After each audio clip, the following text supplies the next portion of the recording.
Bonjour et bienvenue pour une nouvelle vidéo Book Haul. Et donc dans cette vidéo-ci, je vais vous présenter tous les livres que j'ai acquis pour le mois de novembre. Et il y en a certains que vous avez déjà vus en avant-première pour le Cold Winter Challenge. Et il y en a d'autres bien sûr inédits.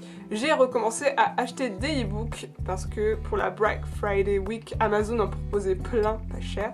Et donc je me suis un peu lâchée. Le premier livre que je vais vous présenter, il s'agit du premier tome de la saga Les Chroniques du Tueur du Roi. Je crois que c'est ça, du Tueur de Roi, excusez-moi, écrit par Patrick Rothfuss et qui s'appelle Le Nom du Vent. J'avais entendu beaucoup de bien de cette trilogie-là, ou duologie, je ne sais plus combien il y a de tomes, sur la chaîne du Termier de Guimauze. Et ça me donnait envie parce qu'apparemment on a des personnages féminins vraiment en couleur, c'est vraiment une très bonne fantasy. Honnêtement, je ne sais plus de quoi ça parle, si ce n'est qu'on a une narration assez spéciale. Il s'agit comme d'une autobiographie du tueur de roi en fait, qui raconte sa vie ou la vie d'une autre personne, on ne sait pas trop apparemment. Et on a la vie du petit bonhomme que l'on voit là, mais je n'en sais pas plus et je ne veux pas en savoir plus. Je veux me lancer dans de l'inconnu, et puis là par contre c'est une brique, il pèse 3 tonnes sur mon bras. Et donc ce petit livre est chez Bragelonne, qui reste quand même une de mes chouchous pour les livres de fantasy. Ensuite nous avons un petit recueil de nouvelles intitulé Y aura-t-il trop de neige à Noël, et qui est publié chez Charleston. Donc là il s'agit de 12 petites nouvelles pour la Noël. J'ai bien aimé le principe que ce soit que des auteurs françaises et qu'on retrouve les mêmes personnages sur 2 nouvelles, une fois le jour de Noël et une fois un an après. Je trouve ça sympa, ça permet d'avoir un petit épilogue pour une nouvelle. Il est vraiment tout petit, il a l'air vraiment trop choupi, et voilà, ça va me plaire et me détendre pour Noël. Ensuite, nous avons un livre que j'avais tellement envie d'acheter depuis tellement longtemps. Il est sorti il y a un bout de temps, et je crois qu'il y a eu le 3e tome qui est sorti, donc il y a pas longtemps, puisque c'est une histoire de Noël. Et il s'agit de La petite boulangerie du bout du monde, écrit par Jennifer Colgan, et qui est publié chez Pocket. Donc on a l'histoire d'une jeune femme qui, à la suite de son divorce, décide de partir dans une petite île perdue dans le pays de Galles et d'ouvrir une boulangerie. Là, elle y retrouve toute une panoplie de personnages truculents et elle va refaire sa vie là-bas. Et donc voilà, c'est vraiment un roman feel good. Déjà, le pays de Galles, les paysages un peu comme ça, j'adore personnellement. Je suis une fan de l'Écosse et de l'Irlande que j'ai déjà visité. Le pays de Galles, j'y vais en plus en mai. Donc voilà, je trouve ça parfait et juste bien pour l'hiver. Ensuite, une autre lecture de mon Cold Winter Challenge. Il s'agit de La danse hésitante des flocons de neige, écrit par Sarah Morgan, qui est le premier tome de la saga des O'Neill et qui est publié chez Harlequin dans la collection E.H. ou H. Je ne sais toujours pas comment ça se prononce. Faudrait un jour que je demande aux éditions Harlequin quand même. Et donc dans cette histoire-ci, on se retrouve à la veille de Noël. Kayla, elle ne supporte pas cela à Manhattan puisque c'est un peu la folie. Et du coup, elle décide de se plonger dans le travail et d'aller retaper une station de ski. Sauf qu'en fait, dans cette station de ski, il y a le beau Jackson et toute sa famille qui lui fait un peu dire que elle aurait peut-être dû rester à Manhattan finalement. Ensuite, nous voilà avec une lecture qui était dans ma wishlist depuis un bout de temps, mais vraiment un bout de temps. Si vous vous souvenez bien, Animal était une des premières lectures que j'avais chroniquées sur ma chaîne. Et donc il s'agit du 2e tome, La Reine des Neiges, écrit par Victor Dixon et qui est publié chez Gallimard Jeunesse dans leur collection Pulp Fiction. Donc le premier tome était la réécriture du conte de Boucle d'Or et les 3 ours. Ce tome-ci, c'est la réécriture de La Reine des Neiges. Et je vais voir ce que va me donner de Victor Dixon. Je ne sais pas, on va retrouver en tout cas les personnages de Blonde et de Gaspard, son copain. Et voilà, je n'en sais pas plus.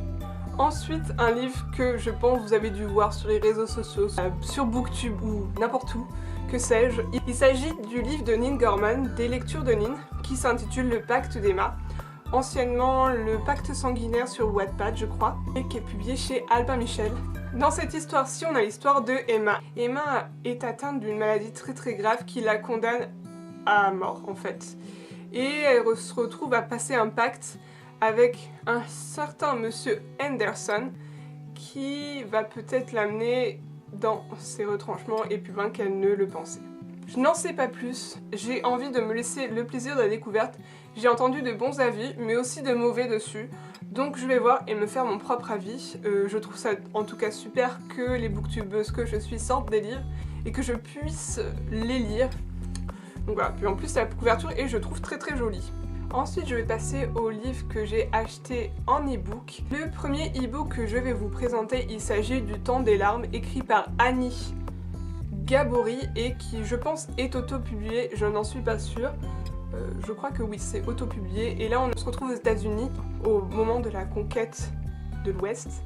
Et une jeune femme a été enlevée par les Indiens Cheyenne, sauf qu'au lieu d'être une simple captive, elle est tombée amoureuse du chef et en est devenue la femme. Et on a toute l'histoire d'Indiens, et notamment le moment où ils se sont fait déporter, les Indiens Cheyenne, pour être mis dans des réserves où ils ont dû faire des milliers de kilomètres à pied, dans le froid, mal habillés, escortés par les autorités américaines.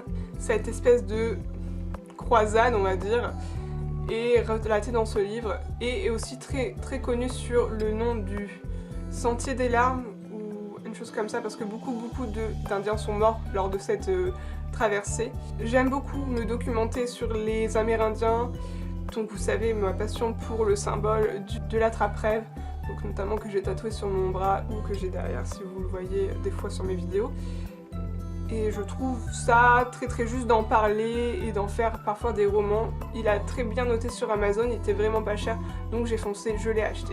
Donc ensuite, nous avons le premier tome de Réminiscence, Retour sur l'Olympe de Émilie Million, et qui est publié chez Rebelle. Donc dans cette histoire-ci, on a l'histoire de Elena qui est une mannequin et qui trouve que la beauté est son plus grand poids, son plus grand chagrin, ce qui est assez ironique dans certaines situations. Et en fait, il s'agit qu'Elena est la réincarnation de Psyché et Eros, son amant, veut à tout prix la récupérer. Elle a été condamnée à vivre sur Terre par Héra, et voilà, on va voir leur histoire.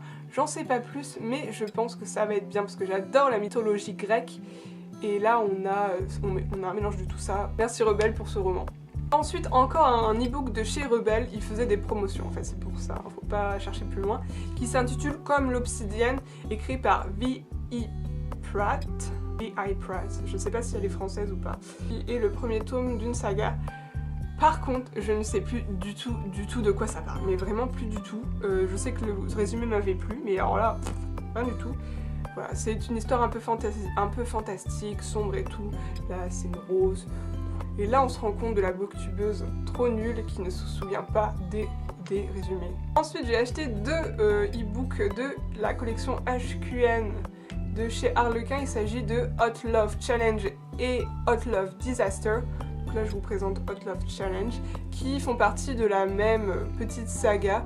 Et il s'agit de comédie romantique, comme dit son nom. L'un qui porte sur une jeune femme et son boss qui sont invités au même mariage, et l'autre qui porte sur une jeune romancière qui doit suivre un bourru policier pour écrire son nouvel roman. Ces deux histoires sont écrites par Cécile Chaumin et je pense qu'elles vont être excellentes et très drôles. Et voilà, c'est des petites romances sympathiques pour l'hiver. En ce moment, je ne sais pas ce que j'ai, je n'achète que des romances. Ça doit être parce que je veux des romances cocooning pour l'hiver et que en fait je me transforme en une espèce de petit ours hibernatif.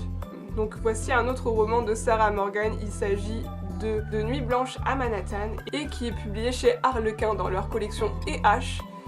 Et je ne sais plus non plus de quoi ça parle, si ce n'est qu'on est à Manhattan et qu'on a une histoire d'amour.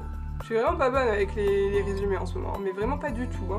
Ensuite, un livre qui est depuis tellement longtemps dans ma wishlist, et là je l'ai vu mais vraiment pas cher sur Amazon lors de leur Black Friday, et là j'étais genre ah mon dieu je veux l'acheter. Il s'agit du premier tome de Phobos écrit par Victor Dixon, et là on est dans de la dystopie, voire carrément de la science-fiction, c'est-à-dire pure et simple. On a un programme télévisé qui se retrouve projeté sur toute la planète et qui est le voyage de plusieurs jeunes gens dans l'espace vers Mars, je crois, ou je crois que c'est Mars, mais j'en suis pas sûre. Et du coup, c'est filmé sous forme de télé-réalité, et ces jeunes gens vont en fait faire des espèces de dating ou je sais pas quoi. Et donc, bien sûr, tout ne va pas bien se ficeler, et voilà, il va se passer des mauvaises choses.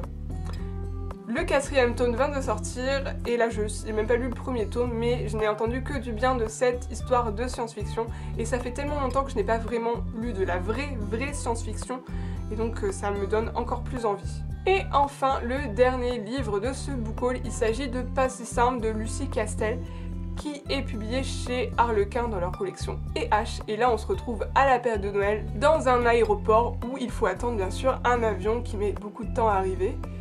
Et une rencontre entre une jeune femme et un jeune homme va se passer et ce ne sera pas si simple que ça.